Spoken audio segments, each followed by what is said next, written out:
Witness after witness testified they heard Alex Murdaugh's voice in a video recording taken by his son Paul minutes before his death.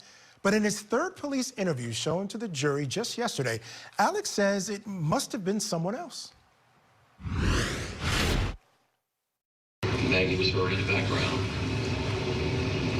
and you were heard in the background. And that was prior to 9 p.m. I heard Rogan Gibson ask me if I was up there. He said he thought it was me. Was it you? At 9 o'clock? Yes, sir. No, sir. Not if my times are right. Who do you think it could have been? I have no idea. And Rogan's been around your family for pretty much all of his life. Oh, absolutely. And he recognizes your voice, and you have a distinct voice. Do you think of anybody else that has a voice similar to yours that he may have misinterpreted?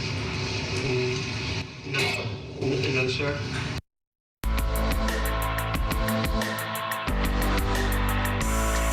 Well, that's his story, and he's sticking to it. So for today's Talkback segment, we asked you, what do you make of this newly released video? Still with me, criminal defense attorney David Bruno and litigation trial attorney Rich Schoenstein. All right, gentlemen, our first comment comes from Linda. Linda says, check the body language. So telling.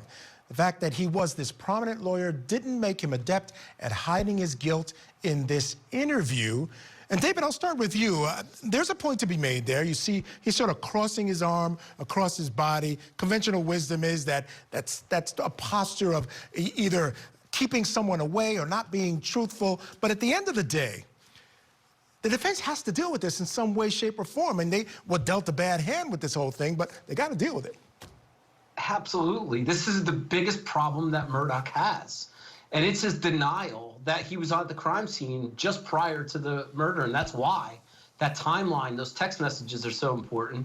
And then that other video that they have too, which shows Murdaugh with a different shirt on earlier in the day. And he's got a problem there. He changed his shirt. He says he wasn't at the crime scene. And clearly he was right around the times of the murders. Murdaugh has problems circumstantially. And then bootstrap, the motive evidence that came in, he's got problems. Yeah, my colleague Vinny Politan says that makes him guilty. That's all he needs to know.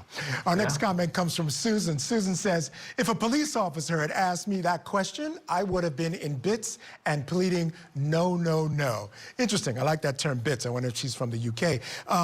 But at the end of the day, Rich, I couldn't tell, you know, I watched closely, I watched it a few times. I couldn't tell if his reaction to that was, oh no, because you can sometimes see that. I didn't quite see that, but I certainly saw the sense that he wasn't comfortable with it, and maybe that information was something he definitely didn't want to hear. I get that too. I'm not really moved one way or another by Alex Murdaugh's demeanor, either in these interview tapes or in the courtroom. I think his demeanor's been okay. But I agree with David. His lie about this, his obvious lie about not having been there at the kennels when we all know he was there, combined with his lie about how long he was at his mother's and trying to persuade his mother's caregiver to join his lie about how long he was there, those are Alex Murdaugh's biggest problems. If he didn't have those problems, if the case was just physical evidence, I don't see how the prosecution could get a guilty verdict. Yeah, we've said many times about a lot of cases we cover here on CourtTV, without the video, there'd be no case. I think this is one of those cases, right? Without that video, this might not even have come to trial. He might not ever have been charged. Our next comment comes from Julie. Julie says, he was there at the time of the murders. He said he wasn't, full stop, guilty. There it is. That's exactly what Vinny Politan says. But let me ask you, David, is that enough? Is that a full stop, guilty? I mean, I'm not sure that would meet the legal requirement for a guilty verdict. Well, no, I don't think that's it, if that's the only evidence, but that's not the only evidence. I mean, Murdaugh's got the lies, the motive evidence.